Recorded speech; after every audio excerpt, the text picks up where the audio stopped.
ఈ అమెరికా విధి విధానాలు ఏదైతే తలకు బొప్పి కడుతున్నాయో పిచ్చి పిచ్చి విధానాలతో నిజంగా విద్యార్థి దశలో ఉన్న వాళ్ళు, H1B వీసా మీద వెళ్ళిన వాళ్ళు, MS చేయడానికి వెళ్ళిన వాళ్ళు, ఉద్యోగరీత్యా డిప్యుటేషన్ వెళ్ళి అక్కడి నుంచి వేరే కంపెనీ మారిన వాళ్ళు, గ్రీన్ కార్డు లేకుండా అక్కడ జీవించే వాళ్ళు, ఇలా చాలామంది చాలా సఫర్ అవుతున్నారు. అందరికీ గుండెల్లో రైలు పరిగెడుతున్నాయి. ఈ ప్రాసెస్లో అమౌంట్ పెంచేయడం, డాలర్లు కొట్టడం, బయటికి విదేశీయులు వెళ్ళిపోండి అని చెప్పడం, ఎస్పెషల్లీ ఒక H1B వీసా ఉద్యోగి 10 మంది అక్రమ వలసదారులతో సమానమని ఒక అమెరికన్ CEO విద్వేషం వెళ్ళగట్టడం, అంటే ఈ స్థాయిలో విద్వేషం వెళ్ళగట్టడం అనేది చాలా చిరాకు తెప్పించే వ్యవహారం. మేబీ అందుకే అమెరికాలో ఈ నల్ల జాతీయులు చెలరేగిపోయి తెల్లవాడు అనేవాడు కనబడితే వాడికి ఏమైనా పిచ్చి పిచ్చిగా మాట్లాడిన వెంటనే గంతీసి కాల్చేస్తారు. అందుకేనేమో అంటే ఒక CEO స్థాయిలో ఉండేవాడు చూడండి ఎలా మాట్లాడాడో.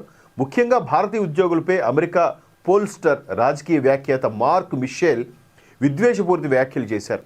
ఒక్క H1B వీసా కలిగిన ఉద్యోగి 10 మంది అక్రమ వలసదారులతో సమానమంటూ తన అసహనాన్ని వెల్లగక్కాడు. అలాగే కొన్ని సంస్థలు అయితట 85 నుంచి 90% మంది భారతీయులను నియమించుకుంటున్నాయి. వీళ్ళు కడుపుమంటే అది,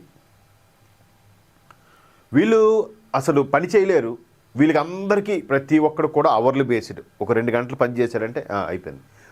ఇవాళ 2 గంటలు, రేపు 10 గంటలు చేస్తాడు, ఇల్లుని మళ్ళీ 6 గంటలు చేస్తాడు. వాళ్ళు అవర్లీ బేస్డ్ అందుకే పెట్టుకున్నారు. ఇది చేత కాక, కంటిన్యూస్గా స్టెబిలిటీ లేక, మేబీ అది మన వాళ్ళకి ఆయుధంగా మారింది. పైగా శని ఆదివారాలు వస్తే తుండు కొట్టేసుకుని పడుకుంటాడు. అంటే ఎక్కడైనా 4 సిప్పులు వేసుకోవడము, ఫ్యామిలీతో ఎంజాయ్ చేయడం ఇదే పని. శని ఆదివారాలు ఎవ్వడు పనిచేయడు.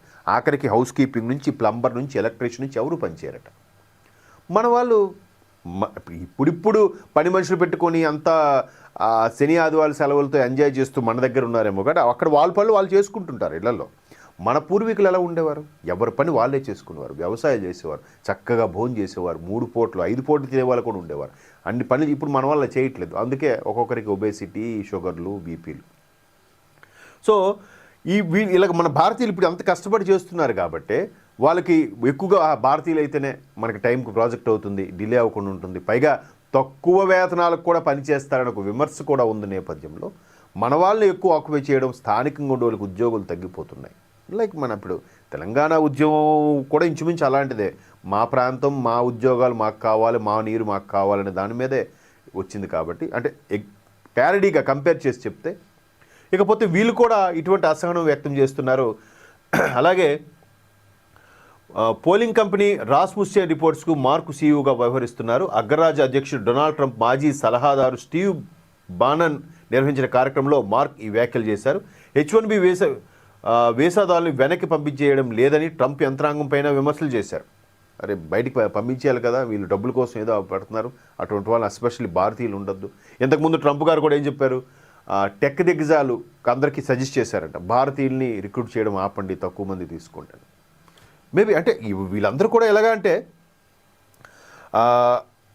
భారతీయులు వచ్చేయడం వల్ల వాళ్ళకి ఉద్యోగ అవకాశాలు తగ్గిపోతున్నాయి, వీళ్ళు పాపులేషన్ పెరిగిపోతుంది. ఒకడు వస్తే వాళ్ళ తాలూకు ఎవరోడో కొంచెం బాగా బలిసిన వాళ్ళు అనుకోండి, డబ్బులున్న వాళ్ళు అనుకోండి, తీసుకొచ్చేసి ఎంతో పే చేసేసి మెల్లగా వాడిని ఎక్కడో ఏదో చిన్న కంపెనీలో జాయిన్ చేసేయడం, లేదంటే ముందు విజిటర్ వీసా మీద రావడం, కంపెనీలో జాయిన్ తర్వాత కంపెనీ తర్వాత మిగతా చూసుకోవడం, మెల్లమెల్లగా అలా పాగా వేయడం జరుగుతుంది. అది సర్వసాధారణం. బట్ ఇక్కడ ఒకడు వస్తే 10 మందిని ఒక్కొక్కరు తీసుకొస్తున్నారనే ఆవేదన కూడా కొంత వాస్తవం ఉంది, లేకపోలేదు. బట్ ఏదైతే అమెరికా సుంకాలు విధించడం, భారత్ మీద ఉండి విమర్శలు చేయడం, ఈ అంశాలని చూస్తే ఖచ్చితంగా ఇది పూర్తి స్థాయిలో భారత్ మీద పెంచుకున్న విద్వేషం అనేది అనిపిస్తుంది. ట్రంప్ ప్రభుత్వంలో ఉండే ప్రతి ఒక్కరికి కూడా, సలహాదారులతో సహా అందరికి కూడా. ఇకపోతే సిలికాన్ వ్యాలీ అనేది యుఎస్లో ఒక భాగం. అక్కడ కంప్లీట్గా నాకు తెలిసి ఒక 80% మంది భారతీయులు ఉంటారు. సో అటువంటి సిలికాన్ వ్యాలీ అప్పట్లో ఒక అమ్మాయి, ప్రతి ఒక్కరు ఇక్కడ సిలికాన్ వ్యాలీకి వచ్చేస్తారు, పెద్ద ఇది చేస్తారు, ఇక్కడ చూస్తే చాలా బాధలు ఉంటాయని చెప్పి ఒక వీడియో రిలీజ్ చేసింది అప్పట్లో అమ్మాయి. అంటే ఒక 10 years బ్యాక్ ఇప్పుడు అనుకుంటా. సో అది పెద్ద వైరల్ అయింది. ఆ తర్వాత అమ్మాయిని అందరూ తిట్టిపోస్తారు, ఎందుకు మన బతుకుల గురించి బయటకు రివీల్ చేస్తాం, మనం ఇంత ఇబ్బంది పడుతున్నాం అని చెప్పి, ఏదో బతుకుతున్నాం కదా, మీకు ఎందుకు ఇవన్నీ, మనం తక్కువ చేసుకోకూడదు, మనం తక్కువ చేసుకోకూడదు కొంతమంది విమర్శించారు. బట్ నిజం అనేది దాగదు కదా, ఎప్పటికైనా బయటకు వస్తుంది. ఇప్పుడు చాలామంది అరబ్ కంట్రీస్లో ఉన్నాము లేదా ఆస్ట్రేలియాలో ఉన్నామంటే వాడు ఎక్కడ అందరూ అదే వెటకారం చేస్తుంటారు. నిజంగా వాడు సాఫ్ట్వేర్ చేస్తున్నాడా లేదా బాత్రూమ్ కడుగుతున్నారా అని అడుగుతుంటారు కదా. సో అలాంటివి చాలా జరుగుతూ ఉంటాయి. అయితే ఇక్కడ సిలికాన్ వ్యాలీలో కంపెనీలు ఆధారపడుతున్నాయి. ఈ వీసా మార్గాలను ఉపయోగించుకొని కంపెనీలు తక్కువ వేతనానికి పనిచేసే థర్డ్ వరల్డ్ ఇంజనీర్లను చూడండి ఎంత డిగ్రేడ్ చేసి మాట్లాడుతున్నాడు. థర్డ్ వరల్డ్ ఇంజనీర్లను అమెరికన్ల స్థానంలోకి తీసుకొస్తున్నాయి. ఇది ఒక దోపిడీ అనే విషయం ఎక్కారు. అంటే ఈ థర్డ్ వరల్డ్ ఇంజనీర్లు అంటే చీప్ ఫెలోస్, లో క్లాస్ ఫెలోస్ని ఒక థర్డ్ అంటే ఫస్ట్ క్లాస్ వరల్డ్ ఆల్ది, ఒక సెకండ్ క్లాస్ అంటే మోస్తుగా థర్డ్ వరల్డ్ కింద స్థాయిలో ఉండేవాడు ఎవరినో తీసుకొచ్చి తక్కువ వేతనానికి పని చేయించుకుంటున్నారు అన్నట్టుగా ఒక విషయం కక్కాడు అనమాట. అయితే సిలికాన్ వ్యాలీలో 66% టెక్ ఉద్యోగాలు విదేశీయులే ఉన్నారు. 2025 ఇండస్ట్రీ ఇండెక్స్ గణాంకాలు వెల్లడించి అందులో 23% భారతీయులే, అంటే 1/4. ఎంతమంది అయితే ఉన్నారో ప్రతి 100 మందిలో 23 మంది భారతీయులే ఉంటున్నారు.